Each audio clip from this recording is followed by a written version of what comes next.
So నా ముందు video చూస్తుంటే పూర్ణాలు చేశా కదా, సో అప్పుడు ఇంకొక థాట్ వచ్చింది నా చిట్టి బ్రెయిన్కి. ఏంటి అంటే సేమ్ అదే స్టఫింగ్ కదా, అదే పూర్ణాలతో కదా, వై నాట్ బొబ్బట్లు.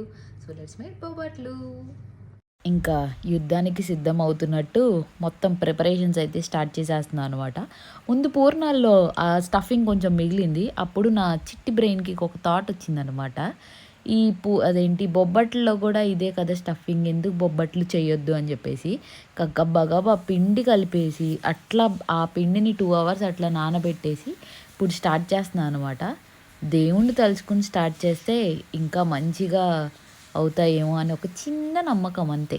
మీరు నమ్మరు కానీ అది చేసేటప్పటి నుంచి కాల్చే వరకు ఎంత టెన్షన్ పడ్డానంటే నేను చెప్పలేననమాట. ఆ పూర్ణాలు వేయటం, పునుగులు వేయటం ఆ కైండ్ ఆఫ్ కొంచెం ఈజీగానే అనిపించింది కానీ బొబ్బట్లు ఆ నొక్కటం నుంచి అక్కడ వేయటం వరకు అప్పుడప్పుడు ఫ్లాపులు కూడా అయినాయిలేండి.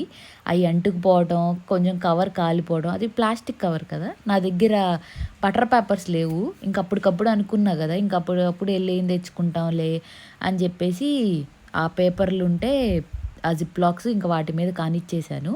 ఎనీవేస్ టేస్ట్ విషయానికి వచ్చేసరికి నాకు నేను శబాష్ అని అయితే అనిపించుకోవాల్సిందే.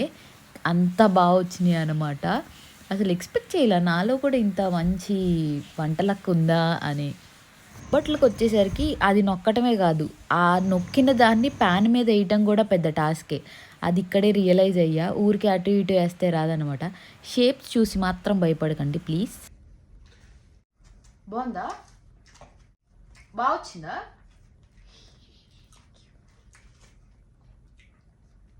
ఇంకొంచెం సాఫ్ట్ రావాలి కదా.